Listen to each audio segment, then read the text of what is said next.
നിങ്ങളിൽ അവബോധ പരിണാമം സംഭവിക്കുന്നത് നിങ്ങൾ അറിയുന്നുണ്ടോ? അവബോധ പരിണാമം എന്ന വിഷയമാണ് നമ്മൾ ഇന്ന് സംസാരിക്കുന്നത്. Awareness evolution creates inner unity and aligns human life. ആറാം അധ്യായമായിട്ടുള്ള അവബോധ നിലകളും ബോധപരിണാമവും എന്ന പാഠത്തില് അവബോധ പരിണാമം അന്വേഷിക്കുന്ന ഇതാണ്: എവിടേക്കാണ് അവബോധ പരിണാമം നമ്മെ എത്തിക്കുന്നത്, ഏതെല്ലാമാണ് അവബോധ പരിണാമത്തിന്റെ ഘട്ടങ്ങൾ, എന്തുകൊണ്ട് നാം അവബോധ പരിണാമത്തെ മനസ്സിലാക്കണം. ഏവർക്കും നമസ്കാരം. ശുഭകരമാകട്ടെ, ദിനം സന്തോഷകരമാവട്ടെ, സൗഖ്യകരമാകട്ടെ, അനുഭവങ്ങളും അനുഭൂതികളും നമ്മെ ഏവരെയും നയിക്കുമാറാകട്ടെ.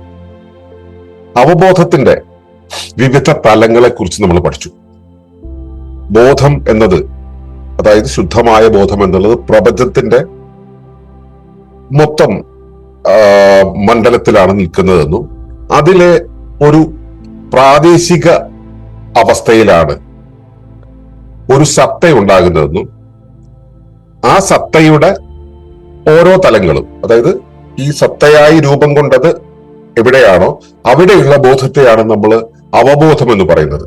അതിനെ സത്താവബോധം എന്ന് നമുക്ക് പ്രാഥമികമായിട്ട് വിളിക്കാം. അതിനകത്ത് ഈ കൂടുകൾക്കകത്ത് കൂടുകളായി നിൽക്കുന്ന ഈ ഒരു അവസ്ഥയിൽ ഓരോ തലങ്ങൾക്കും ഓരോ തലം അവബോധങ്ങൾ ഉണ്ടെന്ന് നമ്മൾ മനസ്സിലാക്കി. അപ്പോ അവബോധത്തിന്റെ പാളികളായിട്ടാണ് മനസ്സിലാക്കുന്നത്.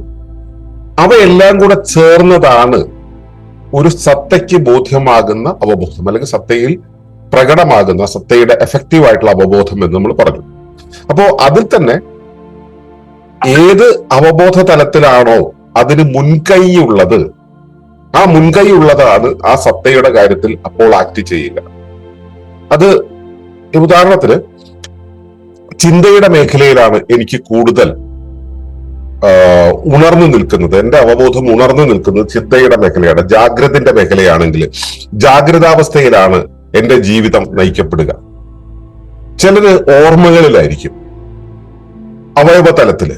അവർക്ക് അവരുടെ ചിന്തയോ പെരുമാറ്റമോ ശീലമോ ഒന്നും അവരെ ബാധിക്കാറില്ല, ഒട്ടും ബാധിക്കാത്തതല്ല ഞാൻ പറയുന്നത്.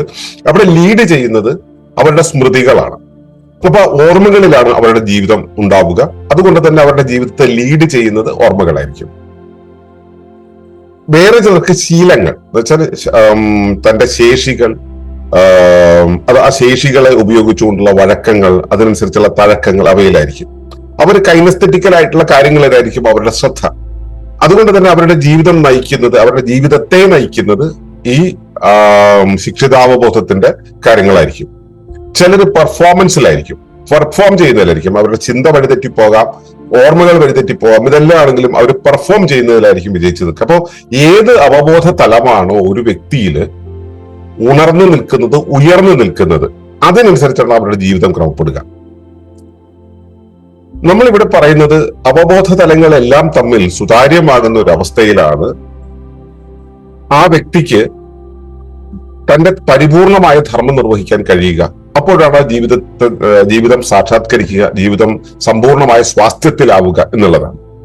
അപ്പോ ആ ജീവിതം സ്വാസ്ഥ്യത്തിലാകുന്ന ഒരവസ്ഥയിലേക്ക്, ഇന്ന് നിൽക്കുന്ന ഒരവസ്ഥയിലേക്ക് കൊണ്ടുപോകുവാൻ വേണ്ടിയാണ് ആത്മയാനം എന്ന ഈ പ്രോസസ് നമ്മളെ സഹായിക്കുന്നത്.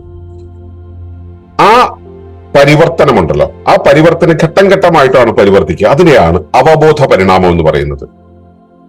അപ്പൊ മനുഷ്യന്റെ വളർച്ച എന്ന് പറയുന്നത്, മനുഷ്യന്റെ വികാസം എന്ന് പറയുന്നത് പുറം വളർച്ചയിലൂടെ മാത്രമല്ല ഉണ്ടാകുന്നത്. അത് അവബോധത്തിന്റെ ആന്തരിക വളർച്ചയിലൂടെയാണ് സംഭവിക്കുക.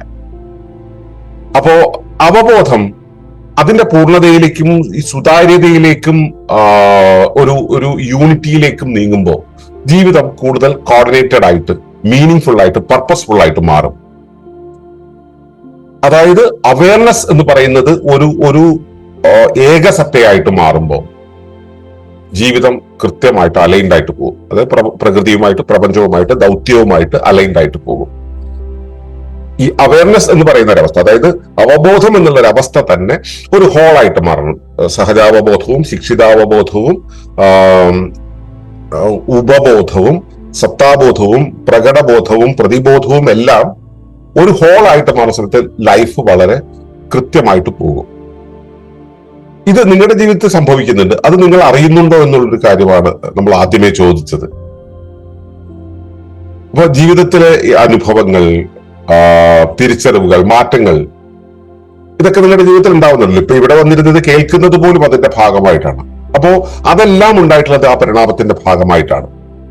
അപ്പോൾ ബോധത്തിന്റെ വളർച്ച ഉണ്ടാവുന്നുണ്ട്, തിരിച്ചറിവുകൾ ഉണ്ടാവുന്നുണ്ട്, അതിനനുസരിച്ച് ആന്തരിക മാറ്റങ്ങൾ ഉണ്ടാകുന്നുണ്ട്, നിങ്ങളുടെ പ്രതികരണത്തിൽ പരിണാമം. അപ്പോ നേരത്തെ എന്ത് കണ്ടാലും ദേഷ്യപ്പെടുന്ന ഒരാളാണെങ്കിൽ ഇപ്പോൾ ഇതൊക്കെ കേൾക്കാനും അറിയാനും തുടങ്ങിയപ്പോൾ നിങ്ങൾ അതിനെ ഒന്ന് നിർത്തി കാണുന്ന ഒരവസ്ഥയാണെങ്കിൽ നിങ്ങൾ പ്രതികരിക്കുന്നതിൽ ഒരു മാറ്റം ഉണ്ടാക്കും, പ്രതികരണത്തിൽ പരിണാമമുണ്ട്. അതുപോലെ തന്നെ ഈ നമ്മളിതെല്ലാം കേട്ടും അറിഞ്ഞും വന്നു കഴിഞ്ഞപ്പോൾ നിങ്ങളുടെ ക്ലാരിറ്റിയിലുള്ള ഒരു ഡെവലപ്മെന്റ് ഉണ്ടാവും, ജീവിതത്തിന് ഒരു ഡിറക്ഷൻ ഉണ്ടാവും. ഇതെല്ലാം സംഭവിക്കുന്നത്, ഇതെല്ലാം അറിയുന്നത് നിങ്ങളുടെ ജീവിതത്തിലെ പരിണാമം സംഭവിക്കുന്നു, അവബോധത്തിൽ പരിണാമം സംഭവിക്കുന്നു എന്നുള്ളതാണ്. നിങ്ങളുടെ ജീവിതത്തിൽ ഉണ്ടാകുന്ന ഓരോ അനുഭവവും അവബോധത്തെ മാറ്റുകയും വികസിപ്പിക്കുകയും ചെയ്യുന്നുണ്ട്. അപ്പോ ഇത് നമ്മുടെ ഉള്ളിൽ നടക്കുന്നുണ്ട്. ഈ അവബോധ പരിണാമം ഉള്ളത് നമ്മുടെ ഉള്ളിൽ നടക്കുന്നുണ്ട്. അപ്പോ അവബോധം പൂർണ്ണതയിലേക്ക് പോകണം, അതായത് ഇന്റഗ്രേറ്റഡ് ആയിട്ടുള്ള ഹോൾ ആയിട്ടുള്ള ഒരു അവസ്ഥയിലേക്ക് പോകണം. അതാണ് ഇന്റഗ്രേറ്റഡ് അവയർനെസ്. നമ്മൾ ഇന്നലെ പഠിച്ചു. അത് ആന്തരിക സുതാര്യതയിലേക്ക് പോകണം. എന്നുവെച്ചാൽ നമ്മുടെ അവബോധ തലങ്ങൾ, ഇപ്പോ ബോധ മനസ്സാണെങ്കിലും ഉപബോധ മനസ്സാണെങ്കിലും അവബോധ മനസ്സാണെങ്കിലും, അവബോധം എന്ന് വെച്ചാൽ ശിക്ഷിതാവബോധമോ സഹജാവബോധമോ ആയിക്കോട്ടെ, അത് രണ്ടാണെങ്കിലും ഇവയെല്ലാം ഏകതാനതയിൽ, ഏകഭാവത്തിൽ, ഏകധാരയിലാകണം. ഏകധാര എന്ന് വെച്ച് കഴിഞ്ഞാൽ മനസ്സിലായോ? സൂര്യനും ചന്ദ്രനും ഭൂമിയും ഏകധാരയിൽ, ഏക രേഖയിൽ വരുന്ന സമയത്താണ് ഗ്രഹണം സംഭവിക്കുക. അത് സൂര്യനും ചന്ദ്രനും ഭൂമി എന്നുള്ളത് മറ്റേ ചന്ദ്രനും ഭൂമിയും സൂര്യനും വരുമ്പോ അത് വേറൊരു രൂപത്തിലായിരിക്കും. സൂര്യഗ്രഹണം അല്ലെങ്കിൽ ചന്ദ്രഗ്രഹണം എന്നുള്ള രീതിയിൽ മാറും. പക്ഷെ എന്താണെങ്കിലും ആ രേഖയിൽ വരുമ്പോ അവിടെ വിസ്മയങ്ങൾ സംഭവിക്കും. അതുപോലെ ഇവിടെ ഈ പാളികൾ, അതായത് അവബോധത്തിന്റെ പാളികൾ ഓരോന്നും തമ്മിൽ ഏകധാരയിൽ വരുന്ന സമയത്ത് അത് സംഭവിക്കും. അപ്പോ ഇതിങ്ങനെ മാറിയാണല്ലോ നിൽക്കുക. നമ്മളിപ്പോ ക്യാമറയെ ഫോക്കസ് ചെയ്യുന്ന സമയത്ത് ലെൻസുകളെല്ലാം ഓരോരോ രൂപത്തിലേക്ക് ഫോക്കസ് ചെയ്ത് നിൽക്കുന്നുണ്ടോ? ഇത് ഇങ്ങനെ നമ്മൾ കൃത്യമായിട്ട് ഫോക്കസ് ചെയ്യുന്ന സമയത്ത് ഇതിങ്ങനെ കൃത്യമായി വന്ന് ഒരു പ്രത്യേക അവസ്ഥയിലേക്ക്, അതിന്റെ പൂർണ്ണതയിലേക്ക്, അതിന്റെ സുതാര്യതയിലേക്ക്, അതിന്റെ ആ ഏകാവസ്ഥയിലേക്ക് നീങ്ങും. ആ നമ്മളിങ്ങനെ പതുക്കെ തിരിക്കുന്ന സമയത്ത് ഇതുപോലെ നമ്മുടെ അവബോധവും സൂംഡ് ആവുന്ന, ഫോക്കസ്ഡ് ആവുന്ന ഒരവസ്ഥയാണ്, അതിലേക്ക് തിരിയുന്ന ഒരവസ്ഥയാണ് അവബോധ പരിണാമം എന്ന് പറയുന്നത്. ഈ പരിണാമം ലക്ഷ്യമാക്കുന്നത് ആ ഹോൾനെസ്സിനെയാണ്, ആ ഒരു സമഗ്രാവസ്ഥയാണ്. അത് കൃത്യമായിട്ട് സംഭവിക്കണമെങ്കിൽ, ഈ ലെൻസിന്റെ കാര്യം പറഞ്ഞതുപോലെ തന്നെയാണിത്. ഇത് കൃത്യമായി സംഭവിക്കണമെങ്കിൽ ഓരോ അവബോധ തലങ്ങളും തമ്മിൽ ഒരു സുതാര്യത ഉണ്ടാവണം. ഈ സുതാര്യത മറയ്ക്കുന്നത് എന്താണ് നമ്മൾ കഴിഞ്ഞ ദിവസം പഠിച്ചു. അത് യുക്തിയാണ്, ജസ്റ്റിഫിക്കേഷൻസ് ആണ്, ജഡ്ജ്മെന്റുകളാണ്. യുക്തി നമ്മുടെ പ്രകടമാകുന്ന ആ രൂപത്തിലാണ്, ഒപ്പോസിഷൻസ് ആണ്. അപ്പോ ഇത്തരം സ്ട്രൈക്കിംഗ് ആയിട്ടുള്ള കാര്യങ്ങൾ ഇതിനകത്ത് വരുമ്പോ, ഇപ്പോ ഞാനൊരു കാര്യം കാണുന്നു, ആ കാണുന്ന കാര്യത്തെ ഉടനെ തന്നെ എന്റെ യുക്തി ഉപയോഗിച്ച് വിശകലനം ചെയ്ത് ഉള്ളിലേക്ക് എടുക്കുന്ന ഒരു അവസ്ഥയുണ്ടല്ലോ. ഈ അവസ്ഥയിൽ ഈ യുക്തി ഈ സംഭവത്തെ കൈമാറ്റം ചെയ്തിട്ട് അതിന്റെ രൂപപരിണാമം നടത്തിയിട്ട് അതിന്റെ ഒരു അവശിഷ്ടത്തെയാണ് അകത്തേക്ക് കൊടുക്കുക. അതായത് വെളിയിൽ നിന്നും കിട്ടിയ ഒരു ഇൻഫർമേഷനെ അല്ല അകത്തേക്ക് കൊടുക്കുന്നത്, അതിനെ പരുവപ്പെടുത്തും. ആ പരുവപ്പെടുത്തലിന് ഒരു നന്മയുണ്ട്, തിന്മയുണ്ട്. അതായത് നന്മ എന്ന് പറയുന്നത് അത് വിവേകപൂർവ്വം എടുക്കാൻ കഴിയുമെന്നുള്ളതാണ്. പക്ഷെ അതിനേക്കാളും കൂടുതൽ ഇവിടെ സംഭവിക്കുന്നത് പലപ്പോഴും ജഡ്ജ് ചെയ്ത് നമ്മൾ ഇതിനെ ന്യൂട്രലാക്കും. ജഡ്ജ് ചെയ്ത് ഇതിനെ മാനിപ്പുലേറ്റ് ചെയ്യും. നമുക്ക് കിട്ടുന്ന ഇൻഫർമേഷന്, ഒരു അവബോധ തലത്തിനുള്ള ഒറിജിനൽ ആയിട്ടുള്ള ഇൻഫർമേഷനെ അടുത്ത അവബോധ തലത്തിലേക്ക് കടത്തിവിടുന്നതിന്റെ അകത്ത് മാനിപ്പുലേഷൻ നടത്തും. ഈ മാനിപ്പുലേഷൻ ഇല്ലാതാകലിനെയാണ് നമ്മൾ ട്രാൻസ്പാരൻസി എന്ന് പറയുന്നത്, സുതാര്യത എന്ന് പറയുന്നത്. അങ്ങനെ സുതാര്യമായി സംഭവിക്കുമ്പോഴാണ് ഇവിടെ എന്താ പറഞ്ഞത്, ഇവിടെ എന്താ പറഞ്ഞത്, ഇവിടെയും രണ്ട് അവബോധ തലങ്ങൾക്ക് മനസ്സിലാവുക. അവിടെയാണ് അവർക്ക് ഏകതാനത ഉണ്ടാവുക, ഏകത്വം ഉണ്ടാവുക. അതായത് ഇവിടെ പറഞ്ഞത് ഇവിടെയും ഇവിടെ പറഞ്ഞത് ഇവിടെയും കമ്മ്യൂണിക്കേറ്റ് ചെയ്യാതിരുന്നാൽ ഇത് രണ്ടും സ്വതന്ത്ര സത്തകളായിട്ട് പ്രവർത്തിക്കും. കാരണം ഇവർ തമ്മിൽ കമ്മ്യൂണിക്കേഷൻ ഇല്ലല്ലോ. ഇയാൾക്ക് ധർമ്മം നിർത്താൻ പറ്റില്ല, ഇയാൾക്ക് ധർമ്മം നിർത്താൻ കഴിയില്ല. രണ്ട് ധർമ്മങ്ങളും മുൻപോട്ട് പോയിക്കൊണ്ടിരിക്കും. ഇവ തമ്മിൽ ഏകദാന പ്രവർത്തനം ഉണ്ടാവില്ല, ഏകത ഉണ്ടാവില്ല. അപ്പോ ഈ അവയർനെസ്സുകൾ, രണ്ട് അവബോധ തലങ്ങളും തമ്മിലുള്ള ഇന്റഗ്രേഷൻ എന്നുള്ള പ്രക്രിയ അവിടെ നടക്കണം. അതിനെയാണ് നമ്മൾ ഈ ബോധപരിണാമം അല്ലെങ്കിൽ അവബോധ പരിണാമം എന്ന് പറയുന്നത്. ആ ഇന്റഗ്രേഷൻ എത്രത്തോളം നടക്കണം, അതിന് ഈ ആ ഹോൾ എന്നുള്ളൊരവസ്ഥയിലേക്ക് വേണം. ഞാൻ ഈ പറയുന്ന ഒരു ക്യാമറയുടെ ലെൻസ് ഫോക്കസ് ചെയ്യുന്നതിന് ഉദാഹരണമായിട്ട് പറഞ്ഞല്ലോ, അതൊന്ന് ഓർത്താൽ മതി. നമ്മൾ ക്യാമറ എടുത്ത് ഇങ്ങനെ നോക്കുന്ന സമയത്ത് ഫോക്കസ്ഡ് അല്ല, അപ്പൊ അത് ഹോളായിട്ട് നിൽക്കുന്നില്ല. ഓരോ ലെൻസുകളും ഓരോ രൂപത്തിലാണ് നിൽക്കുന്നത്. ഇവ തമ്മിൽ ട്രാൻസ്പെറന്റ് ആകുന്നില്ല, അവ തമ്മിൽ യുണൈറ്റഡ് അല്ല. ഇതെല്ലാം തമ്മിൽ ഹോൾ ആകുന്ന, ട്രാൻസ്പെറന്റ് ആകുന്ന, എന്താ പറയാ, യുണൈറ്റഡ് ആകുന്ന ഒരു അവസ്ഥയുണ്ടല്ലോ, അത് അപ്പോഴാണ് ഈ അവബോധം എന്നുള്ള ഒരു സമഗ്രതയിലേക്ക്, സമഗ്രാവബോധത്തിലേക്ക് തിരിയുക. ഇതിലേക്ക് തിരിച്ചെത്തുന്ന ആ ഒരു പ്രോസസ്സിനെയാണ് നമ്മൾ പരിണാമം എന്ന് പറയുന്നത്. അത് സത്യത്തിൽ ഏകതയിലേക്കുള്ള, ആ ഏകാവസ്ഥയിലേക്കുള്ള ബാഹ്യപ്രപഞ്ചവും ആന്തരിക പ്രപഞ്ചവും, അല്ലെങ്കിൽ നമ്മുടെ സ്വത്വവും നമ്മുടെ ദൗത്യവും നമ്മുടെ ധർമ്മവും ഉദ്ദേശ്യവും നമ്മുടെ കർമ്മവും പ്രപഞ്ചം ആവശ്യപ്പെടുന്ന ഒരു അവസ്ഥയും, പ്രപഞ്ചം നമ്മളോട് വിനിമയം ചെയ്തുകൊണ്ടിരിക്കുന്ന സന്ദേശങ്ങളും സാഹചര്യങ്ങളും സന്ദർഭങ്ങളും എല്ലാം ഏകതാനതയിലാകുവാൻ വേണ്ടിയുള്ള ആ ഒരു അവസ്ഥയിലേക്കുള്ള പരിണാമം ആണ്, അല്ലെങ്കിൽ അതൊരു സഞ്ചാരമാണ്. നമ്മൾ അതിന് ആ അവസ്ഥയിലേക്ക് ഇങ്ങനെ നീങ്ങുകയാണ്. ഈ ലെൻസിനെ ഇങ്ങനെ തിരിച്ച് നമ്മൾ ആ ഫോക്കസ് പോയിന്റിലേക്ക് എത്തുന്ന പോലെ അങ്ങോട്ടേക്കാക്കി ഇങ്ങോട്ടേക്കാക്കി നമ്മൾ കൃത്യമാക്കി എടുക്കും, അല്ലെ? അങ്ങനെ എടുക്കുന്ന ഒരവസ്ഥയാണ്, ആ ഒരു സഞ്ചാരമാണ് ഈ പരിണാമം എന്ന് പറയുന്നത്, അവബോധ പരിണാമം എന്ന് പറയുന്നത്. അത് നമ്മൾ എവിടേക്കാണ് എത്തിക്കുന്നത്? ഇപ്പോ നമ്മൾ ലെൻസിലൂടെ നോക്കി അത് ചെയ്യുന്ന സമയത്ത് ഒരു ചിത്രത്തിന്റെ ഏറ്റവും ക്ലിയർ ആയിട്ടുള്ള ഒരു അവസ്ഥയിലേക്കല്ലേ കൊണ്ടുപോകുന്നത്. അതുപോലെ ജീവിതത്തെ, നമ്മുടെ ജീവിതത്തെ, നമ്മളെ ജീവിതം ഏൽപ്പിച്ച പ്രകൃതിയുടെ നിയമങ്ങളുണ്ടല്ലോ, പ്രകൃതിയുടെ പ്രതിഭാസമുണ്ടല്ലോ, പ്രകൃതിയുടെ ബോധമുണ്ടല്ലോ, അത് ഉദ്ദേശിക്കുന്ന ഒരവസ്ഥയിലേക്കുള്ള അബ്സല്യൂട്ട് ക്ലാരിറ്റി, ക്ലിയർ ആയിട്ട് നമ്മൾ അതിനെ കാണുന്നു. അപ്പോ അതിന്റെ പീക്ക് ഫംഗ്ഷനിലേക്ക് എത്തും. നമ്മൾ അതിന്റെ ഉത്തമ പ്രവർത്തനാവസ്ഥ എന്ന് പറയും. ഏറ്റവും ഉത്തമമായിട്ടുള്ള, ഏറ്റവും ഉയർന്ന ഫലം തരുന്ന, അല്ലെങ്കിൽ ഏറ്റവും ഉയർന്ന രീതിയിൽ എത്തുന്ന പീക്ക് പെർഫോമൻസ് സ്റ്റേറ്റിലേക്ക് നമ്മൾ എത്തും. ഇത് എത്തണമെങ്കിൽ അവബോധ നിലകൾ, അവബോധ തലങ്ങൾ തമ്മിൽ പരസ്പരം ബന്ധത്തിലായിരിക്കണം. അവിടെ കമ്മ്യൂണിക്കേഷന് കൃത്യമായിട്ട് ഫ്ലോ ഉണ്ടാവണം. ഈ അറ്റം മുതൽ അറ്റം വരെ അവബോധത്തിന്റെ ഓരോ തലങ്ങളും തമ്മിലുള്ള ഫ്ലോ ഉണ്ടാവണം. അവ തമ്മിൽ പൂർണ്ണമായ സുതാര്യത ഉണ്ടാവണം. ഇവ ഓരോന്നും തമ്മിൽ കോർഡിനേഷൻ ഉണ്ടാവണം. ഇതൊന്ന് ചലിക്കുമ്പോൾ അതിനനുസരിച്ച് അടുത്തത്, അതിനനുസരിച്ച് ആന്തരിക അവബോധം, അതിനനുസരിച്ച് സഹജാവബോധം, അല്ലെങ്കിൽ സഹജാവബോധത്തിനനുസരിച്ച് ഇവ ഓരോന്നും പ്രവർത്തിച്ചു വരണം. ഇതിനിടയിൽ ആ സെപ്പറേഷൻ എന്നുള്ള അവസ്ഥ കുറയണം. ഈ അവസ്ഥ കുറയുകയാണ് പരിണാമത്തിലൂടെ സംഭവിക്കുന്നത്. കോർഡിനേഷൻ ഉണ്ടാവും, ട്രാൻസ്പെറൻസി ഉണ്ടാവും, കമ്മ്യൂണിക്കേഷൻ ഉണ്ടാവും. ഈ സെപ്പറേഷൻ എന്നുള്ള സംഭവം ഇല്ലാതെയാവും സത്യത്തിൽ. അങ്ങനെ ഒരു അവസ്ഥയാണ് ശരിക്കും ഈ അവബോധ പരിണാമം നമ്മിൽ ഉണ്ടാക്കി തരിക. നമ്മൾ അവിടേക്കാണ് എത്തിക്കുക.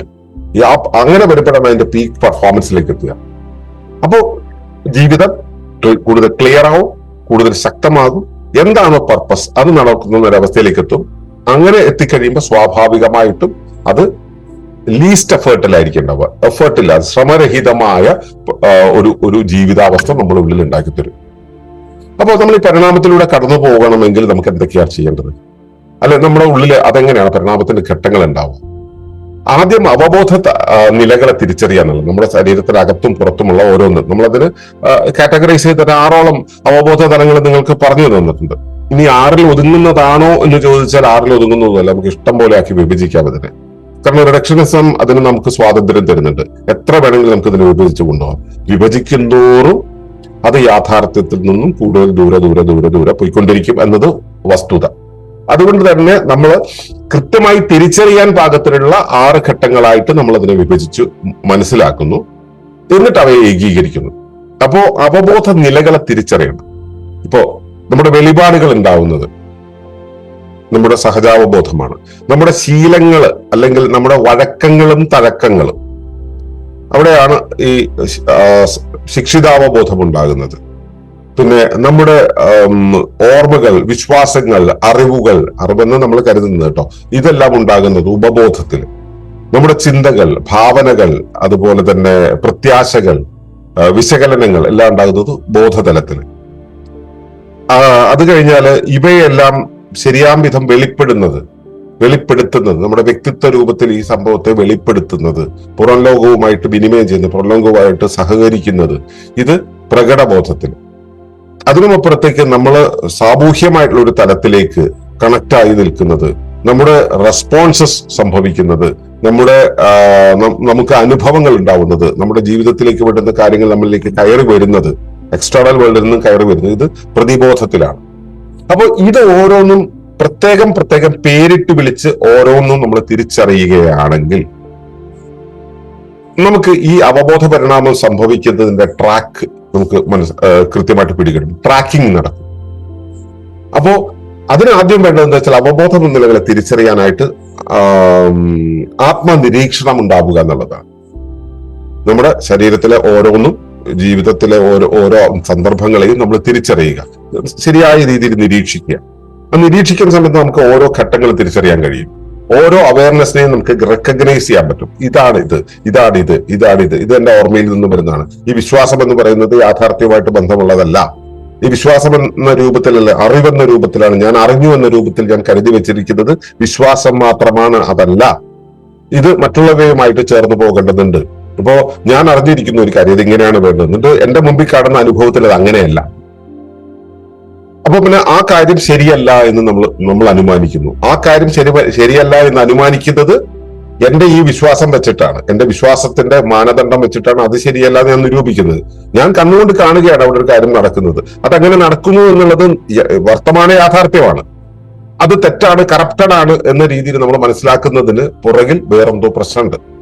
അത് നമ്മുടെ കാഴ്ചപ്പാടിന്റെ പ്രശ്നമായിരിക്കാം, അല്ലെങ്കിൽ അത് ലോകത്തിന്റെ ഒരു പുതിയ ക്രമം ഇപ്പോൾ ഉണ്ടാക്കിക്കൊണ്ടിരിക്കുന്ന ഒരു അവസ്ഥയായിരിക്കാം. ഇതിനോട് അനുരൂപപ്പെടാൻ എന്നോട് തരുന്ന നിർദ്ദേശമായിരിക്കാം. ഇതൊക്കെ വിട്ടിട്ടാണ് നമ്മൾ അത് തെറ്റാണെന്ന് ജഡ്ജ് ചെയ്യുന്നത്. അപ്പോ ഈ വിധത്തില് നമ്മൾ ഉള്ളിലുള്ളതും പുറത്തുള്ളതുമായിട്ടുള്ള കാര്യങ്ങളെ വേർതിരിച്ചു മനസ്സിലാക്കാനും അവയെ വെവ്വേറെയാണെന്ന് തിരിച്ചറിയാനും ഉള്ള നിരീക്ഷണം ഉണ്ടാവുകയാണ് ആദ്യം വേണ്ടത്. ഇനി ഇവ ഓരോന്നും തിരിച്ചറിഞ്ഞു കഴിഞ്ഞാൽ ഇവയെ തമ്മിൽ അലൈൻ ചെയ്യണം. എന്റെ ഓർമ്മയിലുള്ളതാണ് ചിന്തിക്കാനുള്ള മെറ്റീരിയൽ ഞാൻ അവിടെ നിന്ന് ഇവിടുന്ന് പൊക്കിയെടുത്തുകൊണ്ട് വരും. അപ്പോ എന്റെ ഓർമ്മയിലുള്ളതും ചിന്തയിലുള്ളതും നീതീകൃതമാകണം, അവ തമ്മിൽ ഏകതാനതയിലാവണം, ഇവ തമ്മിൽ ഏകീകൃതമാകണം. അതിന് ഞാൻ ഈ ചിന്തയുടെ, യുക്തിയുടെ ആ ഒരു സ്വാധീനം എടുത്തു കളയുന്നു. എന്താണോ ഞാൻ അറിയുന്നത്, ഞാൻ ഇന്ദ്രിയങ്ങളിലൂടെ അറിയുന്നത്, അത് യാഥാർത്ഥ്യം. എന്താണോ എന്റെ ഓർമ്മയിലുള്ളത്, അതും യാഥാർത്ഥ്യം. ഇവ തമ്മിൽ ഏകീകരിക്കണം. അതിനകത്ത് എന്റെ യുക്തിക്ക് യാതൊരു മാറ്റവുമില്ല. ഞാൻ അറിയുന്നു എന്റെ അമ്മായിയമ്മ ഭയങ്കര പ്രശ്നക്കാരിയാണെന്ന്. എന്റെ മനസ്സിലെ സങ്കല്പം എന്ന് പറയുന്നത്, എന്റെ ഉള്ളിൽ സങ്കല്പമായിട്ടുള്ളതെന്ന് വെച്ച് കഴിഞ്ഞാൽ ദേവതയെ പോലെ ഒരു അമ്മായിയമ്മ. അപ്പോ ഇത് രണ്ടും തമ്മിൽ ഇന്റഗ്രേറ്റ് ചെയ്യുക എന്ന് പറയുമ്പോൾ അത് അവിടെ നമ്മൾ ജീവിതം കൊണ്ട് അതിനകത്തേക്ക് കിടക്കുന്ന സമയത്ത് നമ്മൾ ഒരു ഓസ്മോസിസിലൂടെ കടന്നു പോകും. അപ്പോ മൊത്തം പ്രശ്നക്കാരായിട്ടുള്ള അമ്മായിയമ്മ എന്നുള്ള നമ്മുടെ അനുഭവവും നമ്മുടെ ഉള്ളില് ആ ദേവതയെ പോലുള്ള അമ്മായിയമ്മ എന്നുള്ള അനുഭവത്തിന്റെ ഇടയിൽ ഒരു സ്ഥലത്തേക്ക് എത്തും. നമ്മൾ എവിടെ കൈകാര്യം ചെയ്യണം, എവിടെ കൈകാര്യം ചെയ്യാതിരിക്കണം എന്നുള്ളതിനെ കുറിച്ചൊരു ബോധ്യത്തിലേക്ക് നമ്മൾ എത്തും. ഈ വിധത്തിലാണ് ഇന്റഗ്രേഷൻ നടക്കുക. അപ്പോ ഇത് ഇന്റഗ്രേറ്റ് ചെയ്ത് വെക്കുന്ന സമയത്ത് ഇവ തമ്മിൽ, ഇതിന്റെ ഇടയിൽ എന്റെ യുക്തിക്ക്, എന്റെ ജഡ്ജ്മെന്റിന്, എന്റെ പ്രജുഡിസ്ഡ് ആയിട്ടുള്ള അവസ്ഥയ്ക്ക് യാതൊരു റോളുമില്ല, സ്വാധീനമില്ല, അല്ലെങ്കിൽ ഉണ്ടാകേണ്ടതില്ല എന്ന രീതിയിൽ അതിനെ എടുത്ത് ദൂരെ മാറ്റി അത് വരുന്നത് നമ്മൾ തിരിച്ചറിയണം. അതെങ്ങനെ വരുന്നു എന്നുള്ളത് തിരിച്ചറിയണം. അത് നിങ്ങളത് പഠിക്കുന്നുണ്ട്, ഇമോഷണൽ ഇന്റലിജൻസ് എന്നുള്ള പാഠത്തിൽ അത് പഠിക്കും. ആ ഇമോഷണൽ ഇന്റലിജൻസ് ഉപയോഗിച്ചുകൊണ്ട് നമ്മുടെ ഇത്തരം വികാരങ്ങൾ ജഡ്ജ്മെന്റിന്റെ രൂപത്തിൽ വരുന്ന സമയത്ത് നമ്മൾ അതിനെ മാറ്റി നിർത്താൻ പഠിക്കണം, അതിനെ വേറൊരു വഴിയിലേക്ക് തിരിക്കാൻ പഠിക്കണം. അങ്ങനെ വരുന്ന സമയത്ത് നമുക്ക് ഈ ബോധമനസ്സും ഉപബോധ മനസ്സും തമ്മിലുള്ള ആ ഒരു ഇടപെടലിനെ നമുക്ക് സുതാര്യമാക്കാൻ പറ്റും. അപ്പോ ഈ ഉള്ളിലേക്കുള്ള വിനിമയം കൃത്യമാകും. ഇതിനിടയിൽ നമ്മുടെ ജഡ്ജ്മെന്റ്, നമ്മുടെ യുക്തി, അല്ലെങ്കിൽ മറ്റൊരാളുടെ സ്വാധീനം, ഇങ്ങനെയുള്ള കാര്യങ്ങൾക്ക് ക്രമമില്ലാതെ പ്രകൃതി എന്താണോ തരുന്നത് ഇതിനെ കൃത്യമായിട്ട് ഉള്ളിലേക്ക് എടുക്കാൻ കഴിയും. അതെന്ത് തന്നെ ആയിക്കോട്ടെ, നമുക്ക് ഒരിക്കലും ഉൾക്കൊള്ളാൻ പറ്റാത്തൊരു കാര്യം മുമ്പിൽ വന്നു കഴിഞ്ഞാലും ഇതാണ് യാഥാർത്ഥ്യം, അതിനെ വിവേചിച്ച് മാറ്റി മറ്റൊന്നാക്കി മനസ്സിലാക്കുന്നത് എന്റെ ഉള്ളിലുള്ള വിശ്വാസങ്ങളാണ്, എന്റെ കണ്ണടകളാണ് എന്ന ബോധ്യത്തിലേക്ക് നമ്മൾ എത്തും. അപ്പോ വർത്തമാന യാഥാർത്ഥ്യം നമ്മളോട് സംവദിച്ചു കൊണ്ടിരിക്കുന്ന സന്ദർഭങ്ങളെയും സാഹചര്യങ്ങളെയും സന്ദർഭങ്ങളെയും നമുക്ക് ഉൾക്കൊള്ളാൻ പറ്റും. അപ്പോഴാണ് ശരിക്കും സുതാര്യത സംഭവിക്കുക, അല്ലെങ്കിൽ സുതാര്യത സംഭവിക്കുമ്പോഴാണ് ഇത് ഉൾക്കൊള്ളാൻ കഴിയുക. അങ്ങനെയാണ് നമ്മൾ ഇതിന്റെ നമ്മുടെ ഒരു ഇന്റഗ്രേറ്റഡ് അവയർനെസ്സിനെ നമ്മൾ ഫോം ചെയ്യേണ്ടത്, രൂപപ്പെടുത്തേണ്ടത്. പറഞ്ഞു, ഇന്റഗ്രേറ്റഡ് അവയർനെസ്സിലേക്കാണ് നമ്മൾ എത്തേണ്ടത് എന്ന് പറഞ്ഞു. ഇന്റഗ്രേറ്റഡ് അവയർനെസ്സിനെ എത്തിക്കണം എന്നുണ്ടെങ്കിൽ ഈ കമ്മ്യൂണിക്കേഷൻ എന്നുള്ളത് ഇങ്ങനെ സുതാര്യമാക്കി കൊണ്ടുവരണം. അപ്പോൾ ഉള്ളിലൊരു റീസ്ട്രക്ചറിങ് നടക്കേണ്ടി വരും, ഒരു പുനർനിർമ്മാണം നടക്കേണ്ടി വരും. അവിടെയാണ് നമുക്ക് അവബോധത്തെ രൂപപ്പെടുത്താൻ കഴിയുക.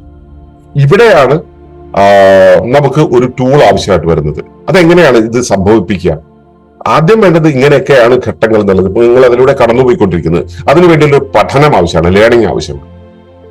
ഇനിയും ഇവിടെ നമ്മളിപ്പോ ഞാൻ മുമ്പേ പറഞ്ഞു ജഡ്ജ്മെന്റ്, ഒരു ഉദാഹരണം പറയുന്നതാണ് ജഡ്ജ്മെന്റ്. ഈ ജഡ്ജ്മെന്റ് എന്നുള്ള സംഭവം എന്റെ ഉള്ളിൽ വരുമ്പോഴാണ് ഇത് ഉണ്ടാവുന്നതെന്ന് മനസ്സിലായി. എന്റെ ഉള്ളിൽ എവിടെയാണ് ജഡ്ജ്മെന്റ് ഉള്ളത്? ഞാൻ എപ്പോഴെല്ലാം ജഡ്ജ് ചെയ്യുന്നുണ്ട്? ഇത് നിരീക്ഷിക്കാം, നല്ലപോലെ നിരീക്ഷിക്കാം.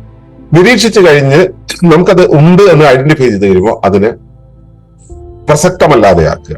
അതാണ് ക്ലൻസിങ് എന്ന് പറയുന്നത്. അതിനെ ശുചീകരിക്കുക. ശുചീകരിച്ചു കഴിയുമ്പോൾ ഇത് റെലവന്റ് അല്ലാതായി തീരും, അതായത് വലിയ പ്രാധാന്യമില്ലാത്തതായി തീരും. ഞാൻ ഒരു കാര്യം കാണുന്ന ഉടനെ ജഡ്ജ്മെന്റ് എന്റെ ഉള്ളിൽ ഉണർന്നു വരുന്നു. ഈ ജഡ്ജ്മെന്റ് എന്നുള്ളത് യഥാർത്ഥ കമ്മ്യൂണിക്കേഷന് പ്രശ്നമുണ്ടാക്കുന്നതാണ്, എന്റെ യുക്തിയിൽ നിന്നും വരുന്നതാണ്, എന്റെ യുക്തിക്ക് കാരണമാകുന്നത് എന്റെ പൂർവ്വ സ്മൃതികളാണ്. ആ സ്മൃതികൾ എടുത്ത് ഉപയോഗിക്കുന്നതാണ് പ്രശ്നം.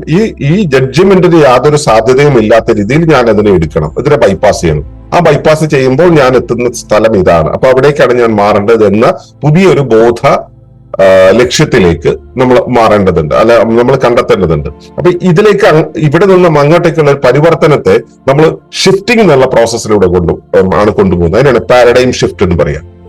ആ പാരഡൈം ഷിഫ്റ്റിംഗിലേക്ക് നമ്മൾ കൊണ്ടെത്തിക്കുന്നു.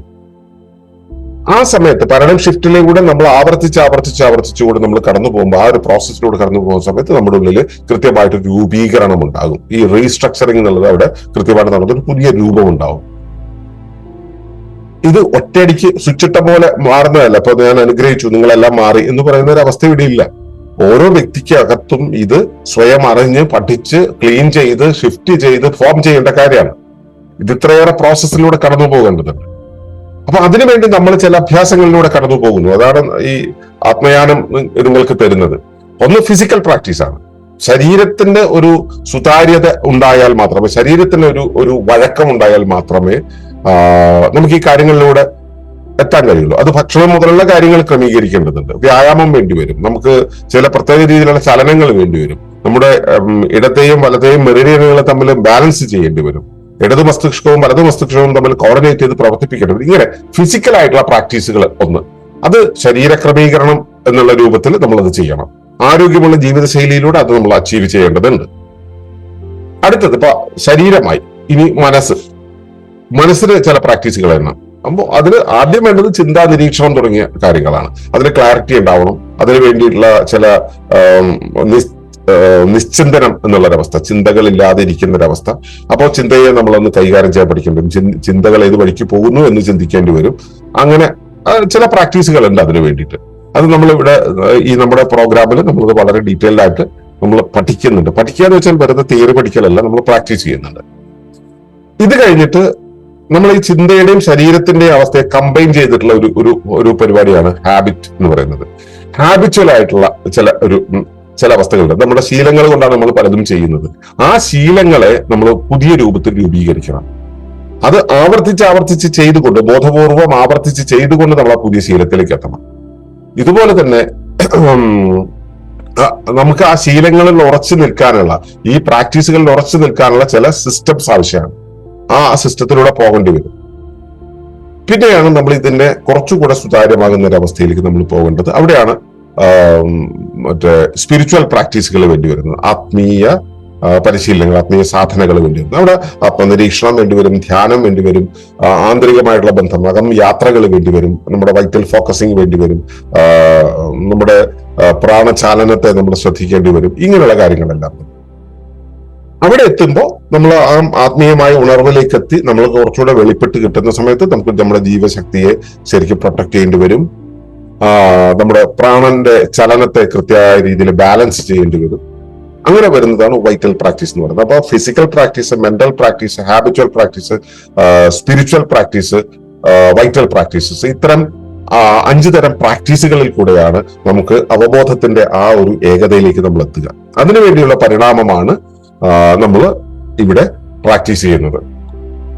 അപ്പോ നമ്മൾ എന്തുകൊണ്ടാണ് ഇതൊക്കെ പഠിക്കേണ്ടതെന്ന് ആലോചിച്ച് കഴിഞ്ഞാല് ഈ അവബോധം പൂർണ്ണമാകുമ്പോഴാണ് ജീവിതം പൂർണ്ണമാകുക, ജീവിതം ഏകോപിതമാകുക, അതിന്റെ പർപ്പസ് നടപ്പിലാക്കുക. നമ്മുടെ ചിന്തയും വികാരം എപ്പോഴും കോൺഫ്ലിക്റ്റിലായിക്കൊണ്ടിരിക്കും, ഈ അവയുടെ പ്രവർത്തനമൊക്കെ. അത് ഒരു ബാലൻസിലാവണമെങ്കിൽ ഈ ഒരു അവബോധ പരിണാമം സംഭവിക്കണം. അങ്ങനെ വരുമ്പോൾ സ്വാഭാവികമായിട്ടും ആന്തരികമായിട്ടുള്ള സംഘർഷം കുറയും, ക്ലാരിറ്റി ഉണ്ടാവും, ജീവിതത്തിന് ലക്ഷ്യബോധം ഉണ്ടാവും. അപ്പോ യഥാർത്ഥ ജീവിത പരിവർത്തനം എന്ന് പറഞ്ഞാൽ നിങ്ങൾ ജീവിത വിജയത്തിലേക്കോ അല്ലെങ്കിൽ ആത്മസാക്ഷാത്കാരത്തിലേക്കോ നിങ്ങൾ യാത്ര ചെയ്യുന്നുണ്ടെങ്കിൽ അത് അവബോധ പരിണാമത്തിലൂടെയാണ് സംഭവിക്കുക. അപ്പോ മനസ്സിലാക്കുക, അവബോധ പരിണാമം എന്ന് പറയുന്നത് മനുഷ്യന്റെ ആന്തരിക ഏകതയിലേക്കുള്ള യാത്രയാണ്. അത് അവബോധ നിലകളെ തിരിച്ചറിയുകയും ഈ വ്യത്യസ്ത നിലകളെ തിരിച്ചറിയുകയും അത് ഏകീകരിക്കുകയും ചെയ്യുന്നുണ്ട്, അതിന് സുതാര്യമാക്കുന്നുണ്ട്. അപ്പോ ഈ അവബോധം അതിന്റെ പൂർണ്ണതയിലേക്ക് എത്തുമ്പോൾ ജീവിതം അതിന്റെ പൂർണ്ണതയിലേക്ക് എത്തും. ജീവിതം ഒരു വളരെ ക്രമമായിട്ടുള്ള ഒരു അവസ്ഥയിലേക്കാവും. ഈ ഒരു അവസ്ഥയിലേക്ക് പോകുവാനുള്ള എന്താ പറയാ ഒരു ഒരു ഒരു പ്രക്രിയ നിങ്ങളുടെ ഉള്ളിൽ സംഭവിക്കുന്നുണ്ടോ എന്നുള്ളത് നിങ്ങൾ നിരീക്ഷിക്കണം. ഞാൻ ചോദിച്ചല്ലോ, നിങ്ങളിൽ അവബോധ പരിണാമം സംഭവിക്കുന്നത് നിങ്ങൾ അറിയുന്നുണ്ടോ എന്ന് ചോദിച്ചല്ലോ. നിങ്ങൾ അറിയുന്നുണ്ടോ എന്നുള്ളത് നിങ്ങൾ അറിയാൻ ശ്രമിക്കുക. നിങ്ങളുടെ പരിവർത്തനത്തെ നിങ്ങൾ എവിടെയാണ് കാണുന്നത്, നിങ്ങളുടെ ഉള്ളിൽ എന്തു മാറ്റമാണ് ഉണ്ടായിട്ടുള്ളത് എന്ന് നിരീക്ഷിക്കുക. ആ നിരീക്ഷണത്തെ വെച്ചുകൊണ്ടാണ് നമുക്ക് ഇതിലേക്ക് പോകാൻ കഴിയുക. ആ നിരീക്ഷണം നിങ്ങളിൽ ഉണ്ടാകട്ടെ എന്ന് പ്രാർത്ഥിക്കുന്നു. ആ തിരിച്ചറിവുകളുമായിട്ട് നാളെ നമുക്ക് ഇതിന്റെ തുടർ വിഷയങ്ങളിലേക്ക് പോകാം. അതുവരേക്കും നന്ദി, നമസ്കാരം.